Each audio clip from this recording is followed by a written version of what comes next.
Assalamualaikum warahmatullahi wabarakatuh.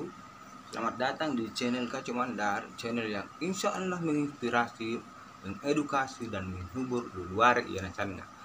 Jadi buat luluare dan sahabat sekalian yang sudah subscribe, saya ucapkan terima kasih. Dan yang belum subscribe, saya doakan semoga kembali ke jalan yang benar. Oke, jadi kawan-kawan, sebelum kita mulai pembahasan, coba lihat dulu cuplikan berikut ini.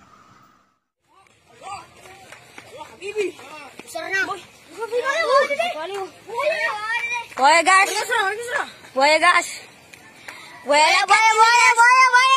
buaya laknak ini adalah buaya laut. Nanti dia jadi pakboy guys. Oh iya, bukan itu di mana satu sana? Bukan. Buaya.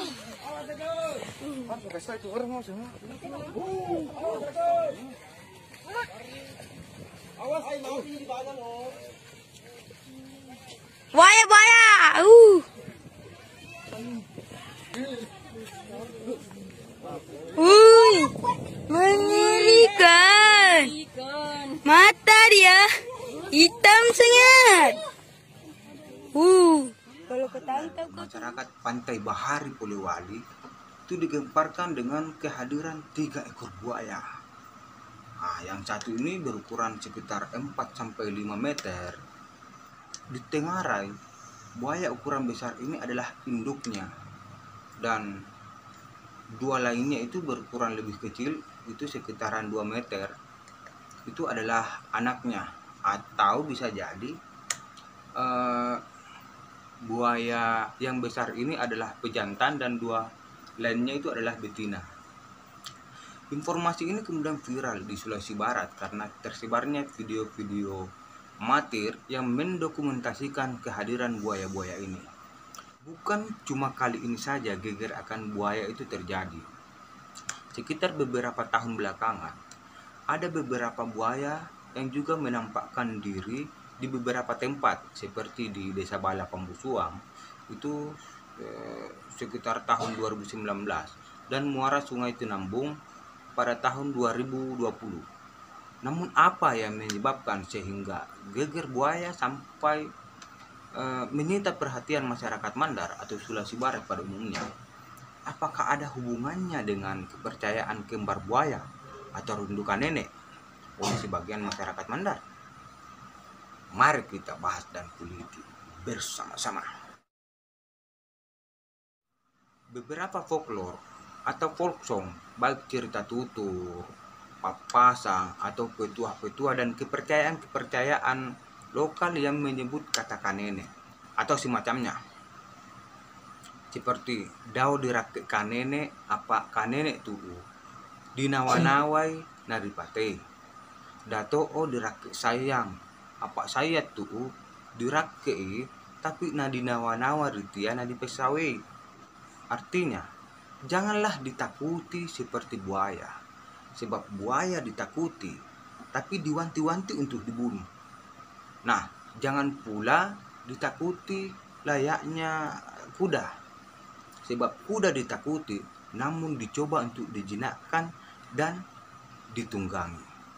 Nah, di atas adalah salah satu contoh papasan atau petuah di Mandar yang dapat kita petik nilainya bahwa manusia yang ditakuti seperti buaya, namun di sekitar kita akan sigap orang-orang yang ingin membunuh kita, baik itu dalam artian sebenarnya atau dalam makna konotasi atau kiasan. Bisa saja kalau misalnya dia dalam makna kiasan itu artinya pembunuhan karakter. Nah, manusia jangan pula ditakuti layaknya kuda, sebab kuda ditakuti namun dicoba untuk ditundukkan dan ditunggangi. Dalam arti kiasan, dimanfaatkan demi kepentingan orang lain tersebut. Nah, berikutnya kawan-kawan, ada juga folklore yang mengatakan pemali membasei parewala kurang dion diwai atau di Lembang apa nandeu manin kanene. Nah, artinya pantang untuk mencuci alat-alat dapur di sungai, sebab nanti akan dimakan sama buaya.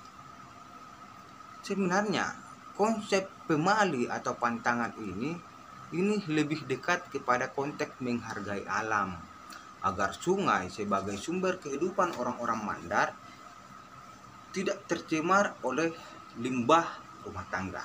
Berikutnya, ada kepercayaan lokal di Mandar mengenai rindu nenek. Apa sih yang dimaksud dengan rindu nenek? Luar iana sana. Ini bukan kata rindu dalam kaidah bahasa Indonesia ya, tapi rindu dalam kaidah bahasa Mandar. Rindu dalam bahasa Mandar itu yang berarti kembar. Rindukan nenek atau kembar buaya adalah salah satu kepercayaan lokal masyarakat Mandar yang sampai saat ini tidak sedikit juga yang mempercayainya. Genetik antara buaya dan manusia itu sangat jauh berbeda. Bagaimana buaya masuk dalam jenis hewan reptil atau hewan yang melata? Dalam pandangan sains bahwa manusia tidak akan pernah melahirkan seekor binatang. Demikian pula sebaliknya. Namun menurut beberapa kepercayaan di Mandar, dan kepercayaan ini bukan hanya di Mandar, tapi ada juga di Bugis, ada juga di Kalimantan, ada juga di daerah Sumatera yang masih mempercayai bahwa ada kembar buaya. Nah, kawan-kawan, kehadiran saya di sini bukan untuk menyalahkan budaya atau kepercayaan rindukan nenek ini. Saya justru melihatnya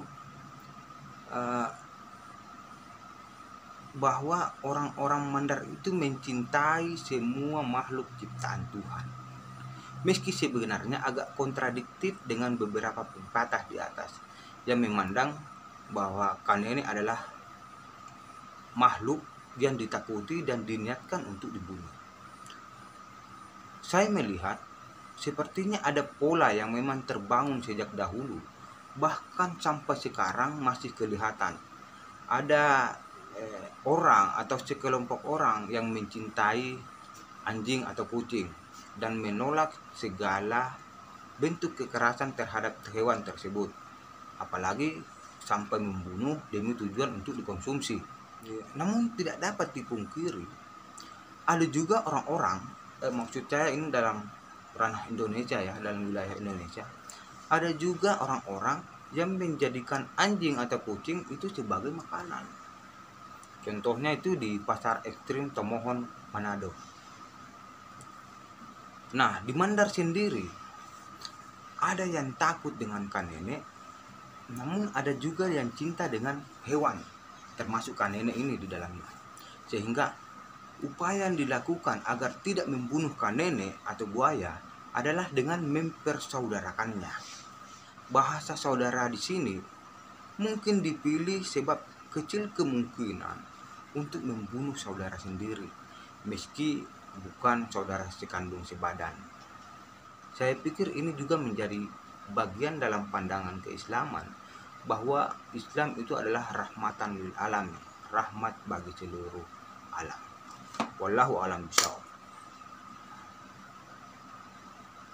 Nah, kawan-kawan, berikutnya ada istilah nenek lapio.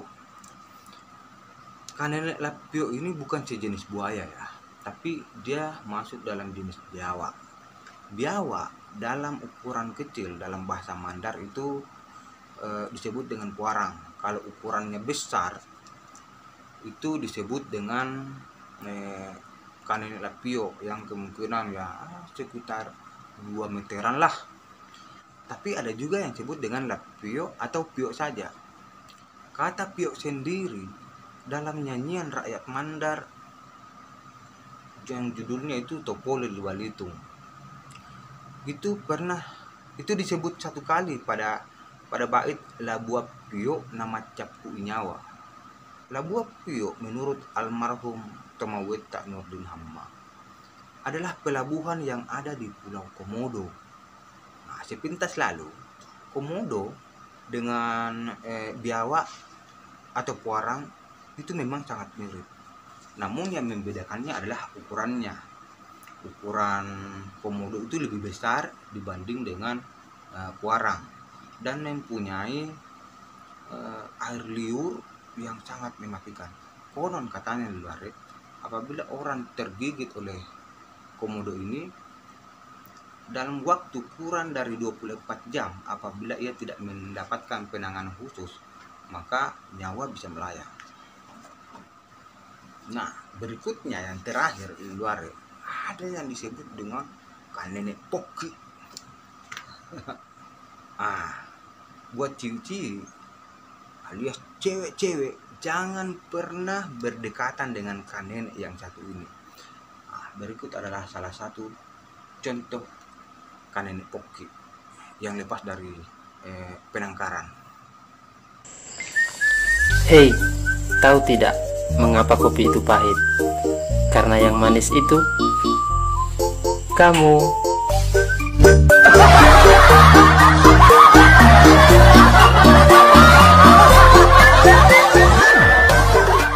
Jangan tinggalkan abang ya, Dek. Nanti gila abang.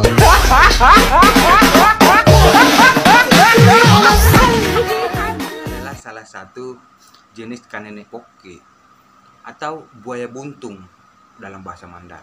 Jadi kanene poki atau buaya buntung ini adalah julukan buat laki-laki yang tidak puas dengan satu orang wanita. Tapi ada juga ya kanene poki yang berjenis kelamin. Elu selingkuh, gue juga selingkuh. Emang ini Indosiar. Elu selingkuh, gue menangis. Jangan macam-macam ya sayang. Buaya betina ini bos. Goyang corona.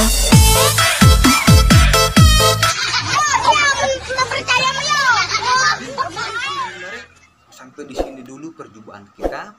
Jangan lupa untuk subscribe channel ini.